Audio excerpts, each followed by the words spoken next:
Get on the ground. Now. Both hands where I can see them. The command cracked through the rain like a whip, and the man in the gray hoodie did not move fast enough for the officer's liking. So the officer shoved him face first into the wet hood of an old pickup truck, hard enough to split his lip. Nobody at that gas station knew they had just watched a state trooper assault the second most powerful man in North Carolina. Before we get to the part where an entire police department fell apart in one night, we need to rewind 6 hours back to a quiet man who just wanted to be alone with the rain. Governor Elijah Marsh had learned a long time ago that solitude was the most expensive thing a powerful man could buy, and that night he had spent every favor he had to get 2 hours of it.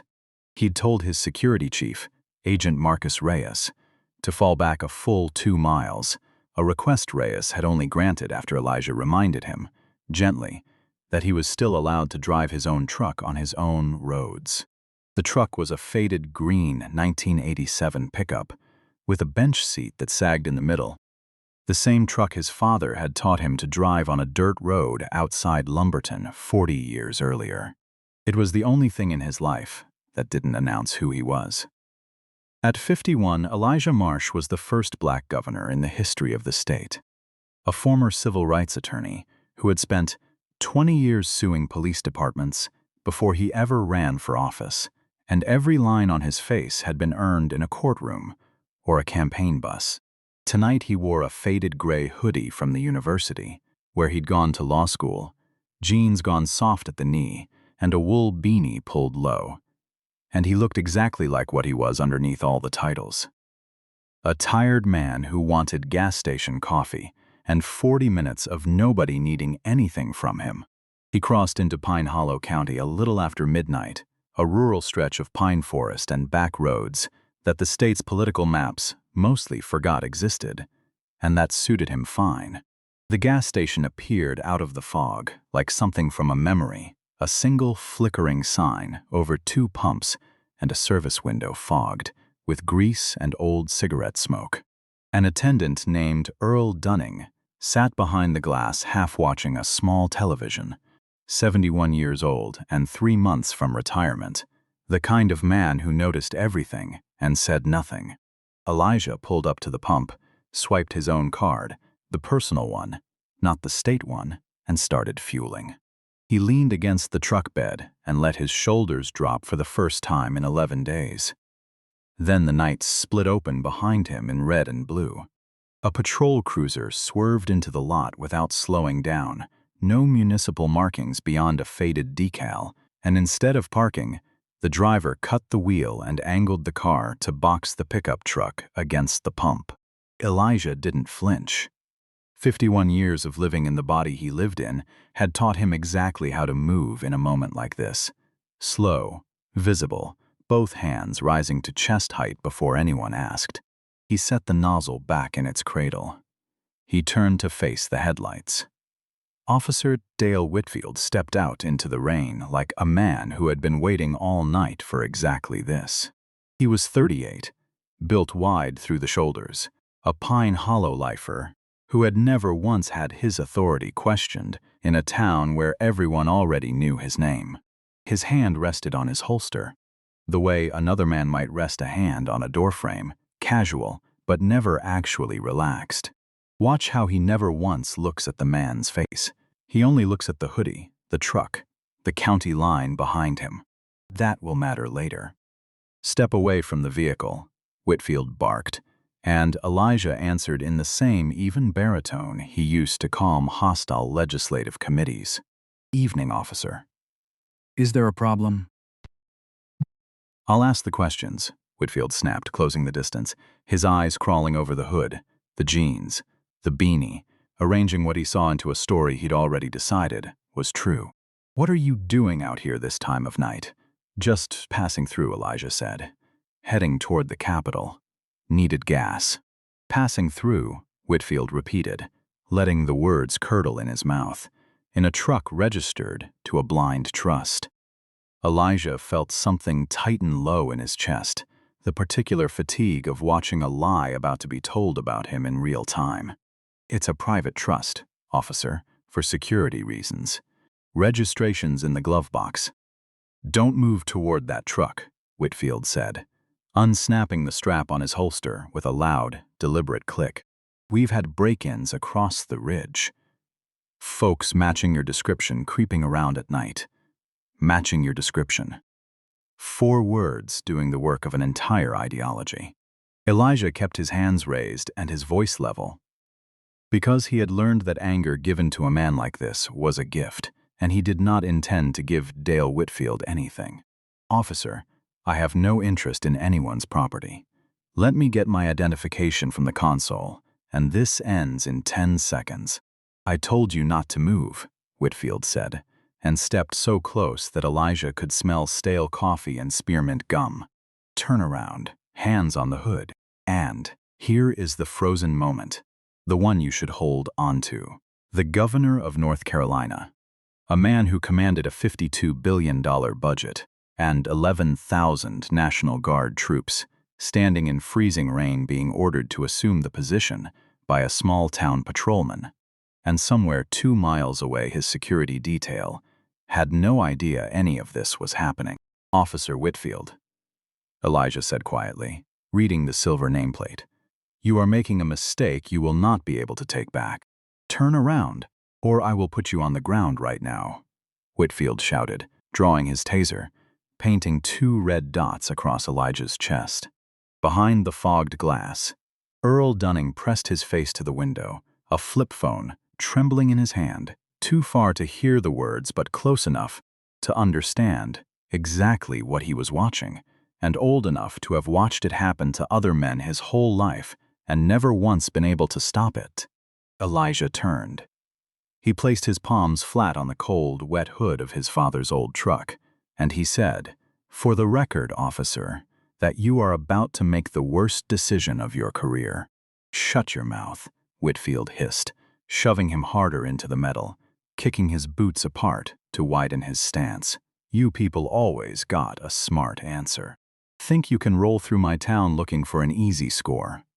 "I am not looking for a score," Elijah said, steady even as the cuffs bit into his left wrist, then his right, ratcheted down 2 clicks past necessary, the cold steel already cutting into skin that would bruise black by morning. "If you run my plates through the state system, you will see an executive flag. The dispatcher will tell you exactly who I am." "I know exactly what you are," Whitfield said, and laughed, short and ugly, when Elijah finally gave him his name. "My name is Elijah Marsh. I am the governor of this state."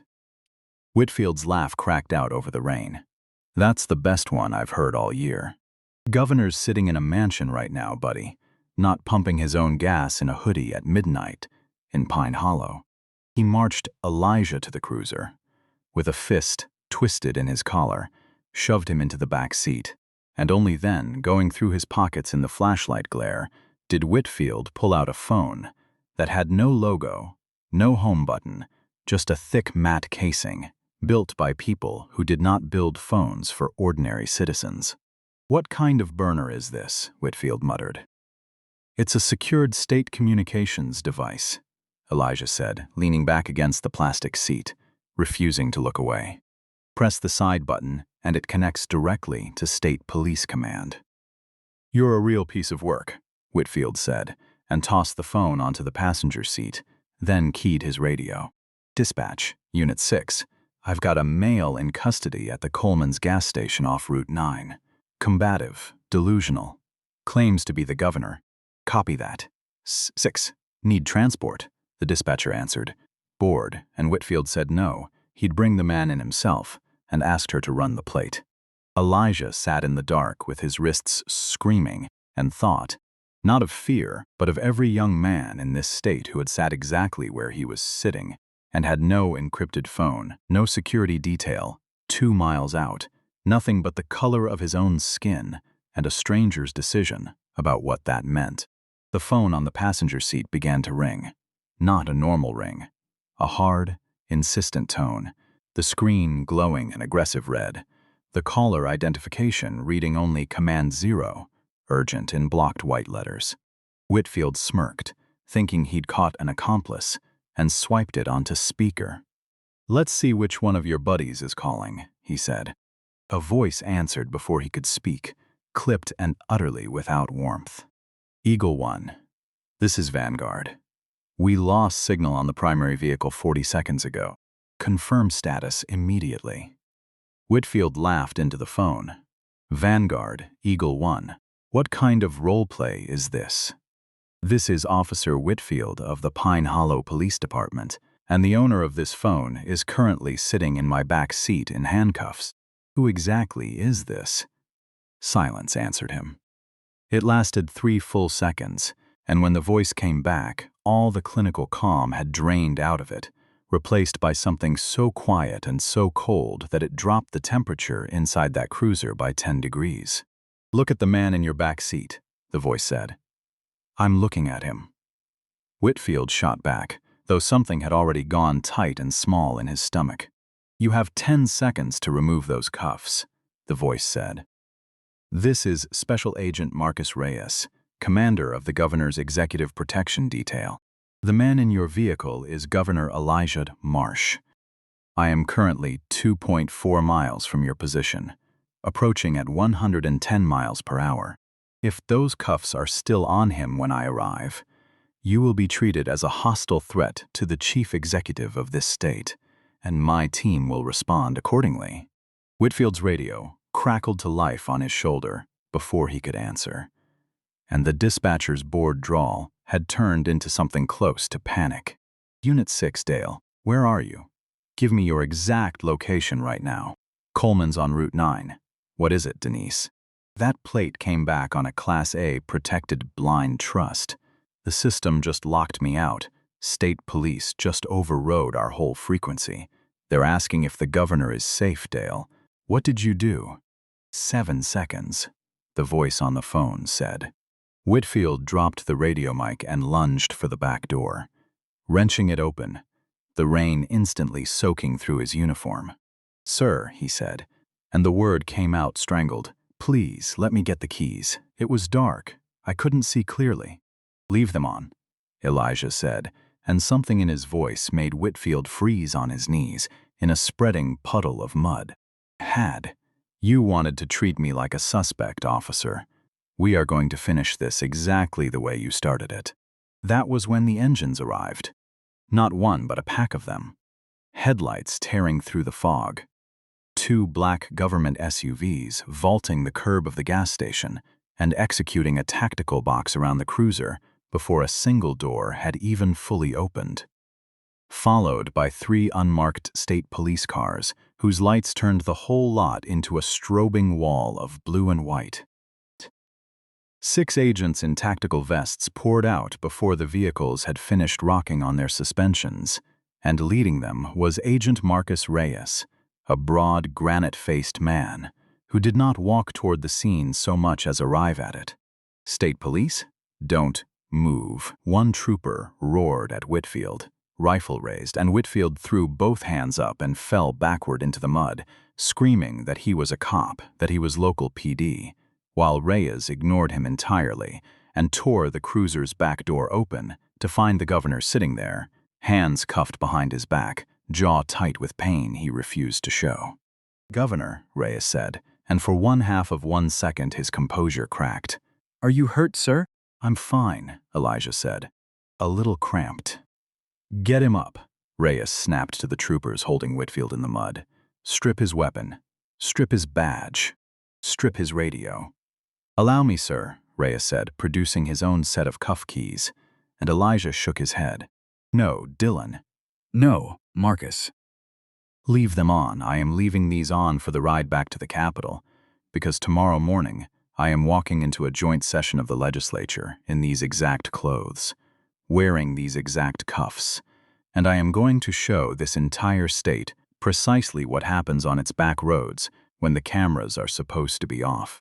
Tore down the interstate through sheets of rain, and inside the lead vehicle, a heavy silence pressed against the windows, while Elijah sat with his hands still locked behind his back, the metal gone warm against his skin, but the edges biting deeper with every pothole, his shoulders burning with a slow fire He refused to let show on his face. Up front, Reyes worked 3 radio channels at once, murmuring to the state police commissioner, to Highway Patrol Command, to his own team still holding the gas station. "Agent Reyes," Elijah said, and Reyes turned, his eyes catching immediately on the unnatural strain in the governor's shoulders. "Sir, the medical team is standing by at the mansion. 30 minutes out." "Put Renee on speaker," Elijah said. 2 rings, then his chief of staff's voice filled the cabin, alert despite the hour, though a thin wire of panic ran under the words. "Elijah." Reyes gave me the short version. "Tell me you're not hurt. Bruised wrists and a diminished opinion of small-town hospitality, Renee. I'm fine. But we're about to start a fight, and I need you drafting the terms tonight. Attorney General Simmons is already headed to your office," Renee said, the sound of fast typing behind her voice. "He's furious, pulling every civil rights statute in the book." "But, Elijah, listen to me. Pine Hollow's police union is going to spin this the second the sun's up.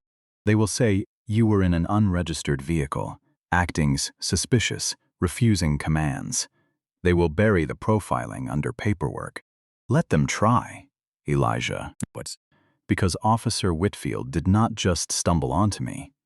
Before he threw me in that cruiser, he told me they'd had a string of burglaries and that people matching my exact description had been seen prowling the ridge at night. He wasn't patrolling, Renee. He was hunting, and I don't think he was hunting alone." Reyes leaned forward from the front seat. "Sir, the cruiser's dash system buffers continuous audio and video to a municipal cloud server. If Pine Hollow's chief gets to a terminal before we do, he can wipe it. Then we don't give him the time," Elijah said. "Send the tactical team to Pine Hollow headquarters, not to ask politely. A full seizure of the dispatch center and server room. Nobody touches a keyboard until the Attorney General arrives with warrants in hand." In the concrete squat of Pine Hollow Police Headquarters, Chief Harold Boyd was jolted upright by his desk phone at 3 in the morning, and when dispatcher Denise Calloway told him what Whitfield had done, the blood left his face so fast he had to grip the desk. He did not think first of Whitfield. He thought of the servers, and of the program he had personally ordered 18 months earlier, an unwritten directive his night shift called, among themselves, the Ridge Watch. Stop, question, and log any minority driver crossing the county line into the wealthy subdivisions after dark. There were months of dashcam footage, private message threads, quota sheets. If the state got its hands on any of it, Boyd would not simply lose his pension. He would lose the rest of his life to a federal courtroom. He ran. He didn't stop at the front desk, didn't answer the frightened night clerk who called after him, and threw himself into the server room, hammering his administrator password into the terminal with shaking fingers, scrolling toward the master purge command, with the cursor trembling a half-inch from the button. "Step away from the console, Chief Boyd," a voice said behind him, flat and unhurried, and Boyd turned to find a state tactical operator filling the doorway in full gear, rifle held low and ready. 6 more troopers fanning out behind him, ordering the terrified night shift to raise their hands and back away from every terminal in the building. Captain James Alvarez of the state police pushed past the operator, holding a folded warrant. "What is this, Alvarez?" Boyd bellowed, forcing outrage into a voice gone thin with fear. "This is an invasion of a sovereign precinct. You will answer for this." "You're welcome to try, Harold," Alvarez said mildly. "Step away from that terminal." The governor gave a direct order that this evidence remains untouched until the Attorney General arrives, and if you so much as brush that mouse, you'll be looking at destruction of evidence, obstruction, and tampering, with a federal civil rights investigation on top of whatever else we find on that drive. A red laser dot settled on Boyd's chest. The fight went out of him all at once. He backed away from the desk and sat down hard on the cold tile floor, and somewhere behind his eyes he understood, for the first time in 18 months, that the bill for the Ridge Watch had finally come due. By the time the motorcade reached the executive mansion, the gates were already ringed with the first satellite trucks, tipped off by scanner chatter and the kind of leaks that spread on their own once a story is true enough. Renee Ford and Attorney General Walter Simmons waited on the steps flanked by medical staff, and when the door opened and Elijah stepped out, his clothes damp and torn at one knee, his wrists still bound in shining steel behind his back, Renee's hand flew to her mouth, even though she'd been warned. "Elijah," she breathed, moving toward him. "Dr. Alvarez is standing by," he said calmly to the physician already rushing forward with a trauma kit. "I don't need medicine. I need cameras." Simmons stared at the cuffs, jaw working with fury he was struggling to keep off his face.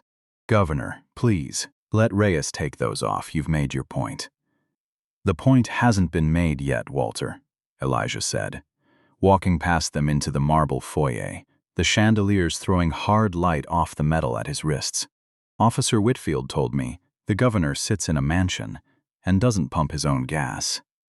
He told me people who look like me are prowlers looking for a score, and he felt entirely safe saying it, because he believed the system would protect him, no matter what he did next." He stopped in the center of the marble floor and turned to face the only two people in the state he trusted completely. "At 9 tomorrow morning, the legislature convenes. I am walking into that chamber exactly like this. I want every network in the country carrying it live." Renee already had her phone out, thumbs moving. "I'll frame it as a special address on public safety.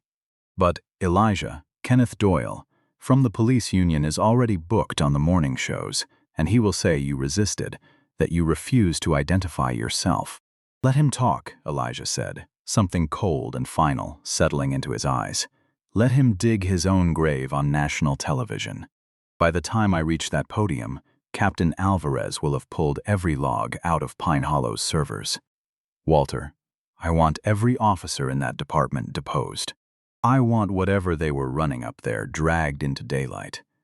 And I want the Department of Justice standing behind you when it happens."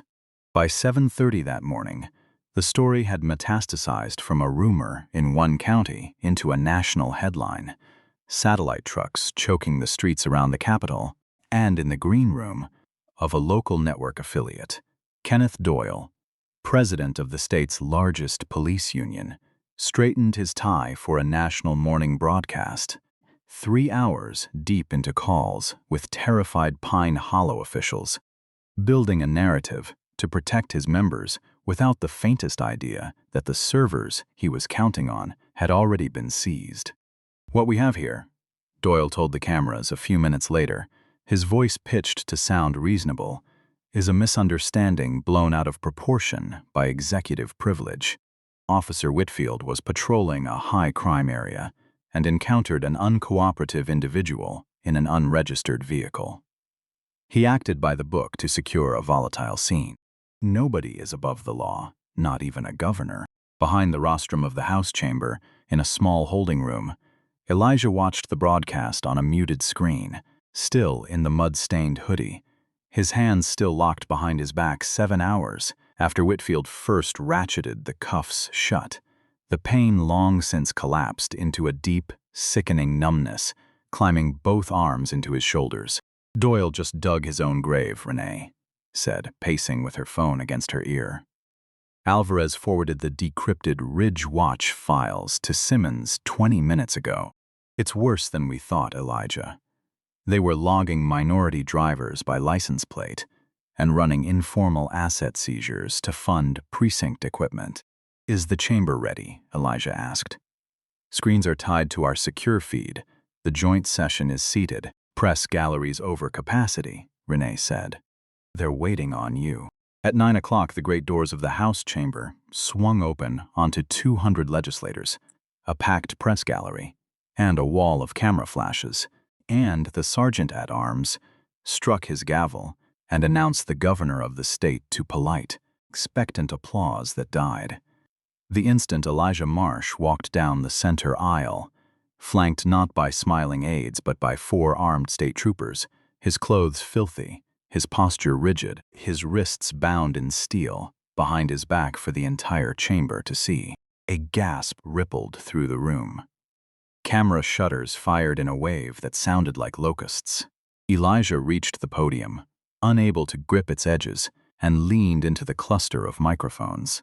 "Good morning," he said, his voice carrying a weight that silenced the last murmur in the room. "An hour ago, the president of the police union told this country I was combative, that I refused lawful commands, that the officer who did this to me acted by the book. He was right. Officer Dale Whitfield was acting exactly by the book. Just not the book of law. The book of an operation his department called the Ridge Watch. The screens flanking the rostrum flickered to life, the state seal replaced by raw dashcam footage, audio pumped through the chamber's sound system, and 200 lawmakers watched in frozen silence as the video showed a man being boxed in at a gas pump, shoved against his own truck, cuffed while a voice muttered about people matching a description. When the screen cut to black, the silence in that room was the kind that presses on the eardrums. "That is what happens in the dark," Elijah said. "That is what happens when a man is stripped of his title and his suit, and left with nothing but the color of his skin on a lonely road at midnight. I survived it because I had an encrypted phone and an armed detail 2 miles out. Ask yourself what happens to the young man with neither." Attorney General Simmons rose from the front row holding a thick folder. As of 8:45 this morning, he announced, "Chief Harold Boyd and Officer Dale Whitfield are in state custody, facing charges including official misconduct, false imprisonment, and evidence tampering, and this office has referred the full record to the United States Department of Justice for federal civil rights review." In the back of the chamber, a union lobbyist went pale and bolted for the exit, phone already at his ear. "I didn't leave these cuffs on for theater," Elijah said, and the room went still again. "I left them on because I needed every one of you to feel, even secondhand, the indignity that happens in this state every single day when power operates without anyone watching. You cannot look away from this, and you cannot spin it. Today I am introducing the Executive Accountability Act. It will create independent civilian oversight with real subpoena power in every county of this state. It will strip qualified immunity from any officer proven to have engaged in deliberate racial profiling. It will decertify departments that run operations like the Ridge Watch. And we are not adjourning this session until it is signed." The chamber rose as one body, and it was not polite applause. It was the kind that shakes the windows, even the governor's fiercest critics on their feet, undone by the plain weight of the evidence and the sight of the man, still standing in chains at his own podium. Reyes stepped up beside him with the small silver key, confiscated from Whitfield hours earlier, and the whole chamber watched in absolute silence as he worked it into the lock. The left cuff sprang open. Then the right. The steel bracelets dropped and struck the wooden floor with a sound that rang out over the room like a gunshot, and Elijah brought his arms slowly forward, wrists a deep mottled purple, the skin torn raw where the metal had bitten in, and he did not hide them. He held them up in full view of every camera in the building. "The chains end today," he said quietly. "Now we go to work." 3 months later, Officer Dale Whitfield stood before a federal judge and pleaded guilty to deprivation of rights under color of law, a plea that came only after the Ridge Watch logs were entered into evidence in full. 412 stops over 14 months, 186 unlawful detentions, nearly all of them men who looked like the governor he had cuffed at a gas pump. Whitfield never once, in any hearing, said the word sorry without immediately following it with an explanation. It was dark. He was following training. He believed the description matched. Right up until the day the judge sentenced him to 4 years and revoked his certification for life, at which point Whitfield finally understood. too late to matter to anyone but himself, that his own stubborn certainty had built the entire case against him, one excuse at a time. Chief Harold Boyd, who tried to strike a deal by naming names, found that every name he offered had already been logged by his own department's servers before he ever reached for the delete key that night. And he is currently serving a federal sentence for civil rights conspiracy that will keep him inside well past his 70th birthday.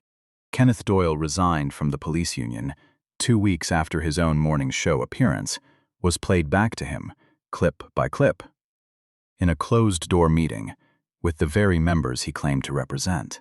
Earl Dunning, the gas station attendant, who filmed the first 90 seconds of that night on a flip phone with a cracked screen, was invited by the governor's office to the bill, signing 5 months later, and stood near the back of the room in a pressed shirt he'd bought for the occasion, saying nothing, needing to say nothing, because Elijah crossed the room to shake his hand personally before a single camera caught the moment and told him quietly that his 90 seconds of shaking footage had mattered more than any speech given that day. Pine Hollow's police department was placed under a federal consent decree with an independent civilian board holding full subpoena power. Its new chief hired from outside the county for the first time in the department's history. And in a small unrecorded moment after the ceremony, Governor Elijah Marsh sat alone for a few minutes on the tailgate of his old green pickup truck, parked quietly behind the Capitol building, running his thumb along a faint white scar on his left wrist that would never fully fade, not looking at anything in particular, simply breathing, the way a man breathes when a weight has finally actually left his shoulders. If this story stayed with you, not for how it ended, but because somewhere in it you recognize someone, maybe even yourself, that recognition is worth sitting with for a moment before you scroll away. Like this video if you believe stories like this deserve to reach more people. Share it with someone who needs to be reminded that being unseen is not the same as being powerless. And tell me in the comments, have you ever been in that room, on either side of it? I read every answer.